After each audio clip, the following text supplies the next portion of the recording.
போனீர்களா? எட்டி பார்த்தீர்களா? உனக்கு உடல் எப்படி இருக்கிறது என்று கேட்டீர்களா? சந்தித்தீர்களா? இல்லை. ஆனால் பரிமளம் அப்பல்லோ மருத்துவமனையிலிருந்து டிஸ்சார்ஜ் ஆனார் என்ற செய்தியை இன்டெலிஜென்ஸ் மூலம் தெரிந்த 2 மணி நேரத்துக்கு பிறகு அதே அப்பல்லோ ஹாஸ்பிட்டலுக்கு போய் கவர்னர் பர்னாலாவை பார்த்தீர்கள்.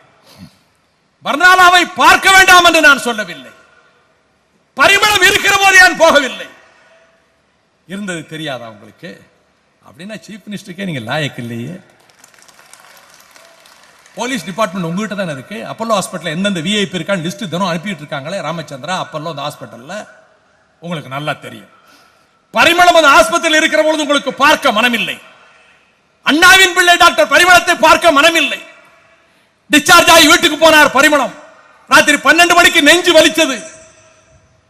நினைத்திருப்பார், இப்பொழுதே மருத்துவமனையிலே பல லட்சம் செலவாகிவிட்டது, நடுத்தர குடும்பம், நெஞ்சு வலிக்கிறது, மீண்டும் அப்பல்லோ இன்டென்சிவ் கேருக்கு போனா இன்னும் பல லட்சம் செலவாகும், நம்மால் குடும்பத்துக்கு பாரம் வேண்டாம் என்று நினைத்திருப்பார் போலும். விடுவதற்கு முன்பாக திடீரென்று பரிமளம் படுத்திருக்கிற அந்த அறையிலே வந்து படுக்கையை பார்த்தார்கள். வீட்டு குடும்பத்தார் பரிமளத்தை படுக்கையிலே காணவில்லை. வீடெங்கும் தேடினார்கள், காணவில்லை. வாசலுக்கு போனார்கள், கேட்டை திறந்து வெளியே போய்விட்டார். கேட் பூட்டப்பட்டிருக்கிறது. அந்த வீட்டுக்குள்ளே இருக்கக்கூடிய ஒரு கிணற்றுக்குள்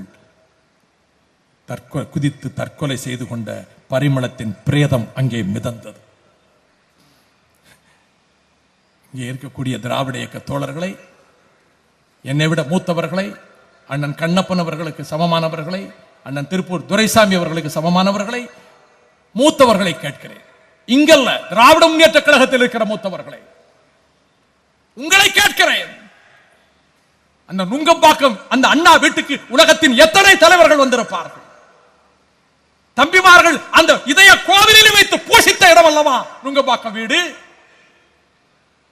எத்தனை முறை கலைஞரும் நாவலரும் பேராசிரியரும் புரட்சி தலைவரும் எத்தனை தலைவர்கள் பேசி அளவலாக இருப்பீர்கள்? அந்த வீட்டுக்குள்ளா தற்கொலை? அண்ணாவின் வீட்டுக்குள்ளா தற்கொலை? பரிமளமா தற்கொலை? காலையிலே நீங்கள் வந்து மலர் வளையம் வைத்தீர்கள். முதல்வர் அவர்களே, மலர் வளையம் வைத்துவிட்டு ஒரு இரங்கல் செய்தியை முதலில் தந்துவிட்டு போய்விட்டீர்கள். கவிதையெல்லாம் அப்பொழுது எழுதவில்லை. நீங்கள் உங்களுக்கு தெரியும் எந்த நேரத்தில் யாரை ஏமாற்ற வேண்டுமோ அப்பொழுது உங்களுக்கு கவிதை உங்களுக்கு கை கொடுக்கும். அது உங்களுடைய, அது போகட்டும். ஆனால் என்னுடைய கேள்வி, சாயங்காலம் 4 மணிக்கு நுங்கம்பாக்கம் அண்ணா வீட்டில் இருந்து டாக்டர் பரிமளத்தினுடைய உடலை, சவத்தை அங்கிருந்து லயலா கல்லூரிக்கு எதிரே இருக்கக்கூடிய சுடுகாட்டுக்கு கொண்டு போய் தகனம் செய்தோமே, நீங்கள் வரவில்லை. ஏன் பேராசிரியர் அவர்கள் வரவில்லை? நான் சொல்லுகிறேன், வர வேண்டும் என்று நினைத்திருப்பார், அவர் உள்ளம் துடித்திருக்கும். ஆனால் கலைஞர் கோபித்துக் கொள்வார். நானே போகவில்லை, உங்களை போக சொல்லவில்லை, இவர்தற்கு அங்கே போகிறார் என்று கலைஞர் தவறாக நினைப்பார் என்று கருதி பேராசிரியர் வரவில்லை. அண்ணன் பேராசிரியர் அவர்களே, நீங்கள் வயதிலே மூத்தவர்கள், உங்களை அழைத்து பொதுக்கூட்டம் போட்டு பேசுகிற இடத்துல கீழே உட்கார்ந்து பேச்சை கேட்டுவிட்டு வீட்டுக்கு அழைத்து கொண்டு போய் என் தாயார் சோறு பெருமாற உங்களை மாடியிலே தங்க வைத்து உங்களுக்கு சிசுரிசை பணிவிடை செய்வதிலே இன்பம் கண்டவன் நான். உங்களை நான் மதிக்கிறேன்.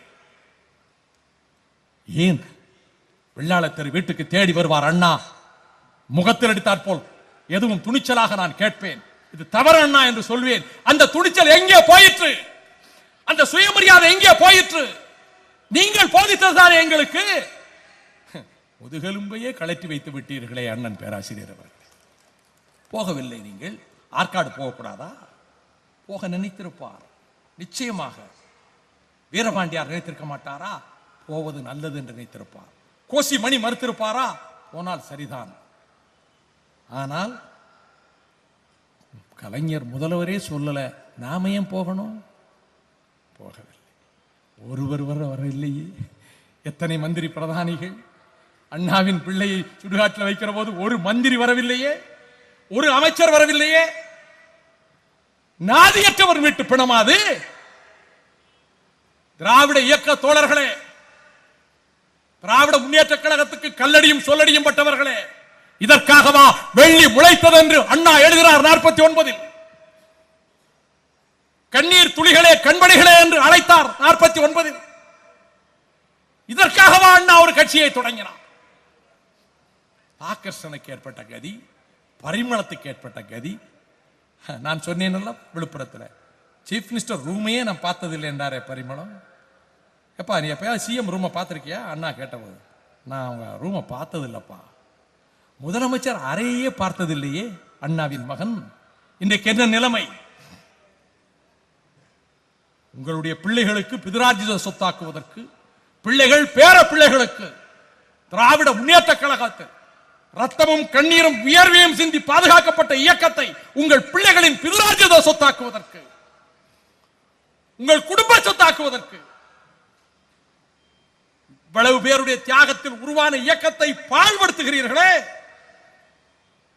அந்த கொடுமையிலிருந்து விடுவிக்க, இந்த அநீதியை அகற்ற இயற்கையாக உருவான சூழ்நிலை காலம் கருணை காட்டுகிறது. இயற்கை கருணை காட்டுகிறது. இயற்கை கருணை மிக்கது. இயற்கை கருணை மிக்கது இல்லை என்றால் என் அன்பு தோழர்களே, உங்களிடம் இந்த நாளில் நான் பேச வேண்டும் என்று பல நாட்களாக ஆசைப்பட்டேன். இன்னும் நிறைய பேச போகிறேன். பல நாட்களாக ஆசைப்பட்டேன். இந்த நாள் என் வாழ்க்கையில் திரும்ப வராது. இந்த பொழுது எனக்கு திரும்ப வராது. சென்றது இனி மீளாத வாழ்க்கையில் கடந்து போகிற ஒவ்வொரு மணி நேரமும் திரும்ப எனக்கு கிடைக்காது. ஆனால் என் ஒலி காற்றில் கலந்து ஒலிக்கின்ற ஒலி, அது ஒலி நாடாக்களில் இருக்கும் என்பதால் நான் சில கேள்விகளை வைக்க விரும்புகின்றேன். இயற்கை எவ்வளவு கருணையாக இருக்கிறது. அண்ணன் கண்ணப்பன் அவர்கள் பேசுகிற போது பரவாயில்லை, இடியோடு கூடிய மழை வரும் என்று வானிலை அறிக்கை சொல்கிறது. மழை காரணமாக நாம் பேச நினைக்கின்ற விதத்தில் பேச முடியாமல் போய்விட்டால் எந்த தயாரித்து கொண்டு வருவதில்லை என் பேச்சு. அது எண்ணங்களில் உணர்வுகளில் தானாக பீரிட்டு வருவது. அப்படி ஒரு நல்ல சூழ்நிலையிலே நான் பேச முடியாவிட்டால் பரவாயில்லை.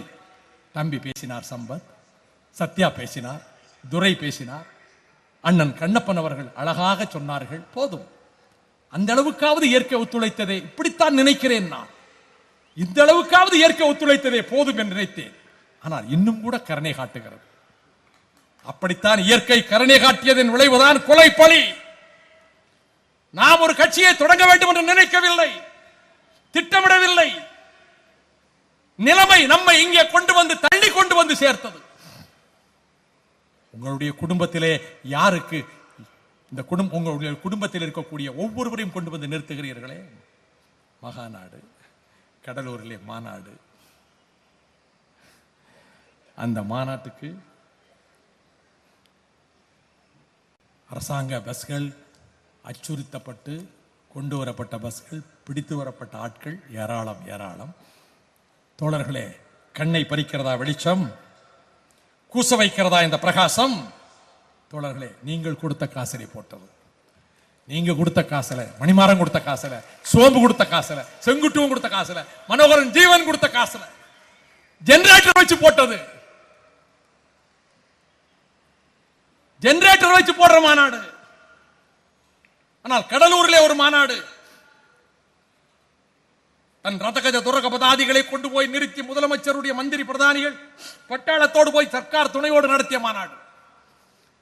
அந்த மாநாட்டுக்கு சிதம்பரத்திலே இருந்து கடலூர் வரையில், நெய்வேலியிலிருந்து கடலூர் வரையில், மரக்காணத்திலிருந்து கடலூர் வரையிலும் வளைவுகள், கட் அவுட்டுகள், பிரம்மாண்டமான ஆர்ச்சுகள் எல்லாம் வைக்கப்பட்டிருந்தன. அந்த கட் அவுட்டுகளுக்கு, அந்த ஆர்ச்சுகளுக்கு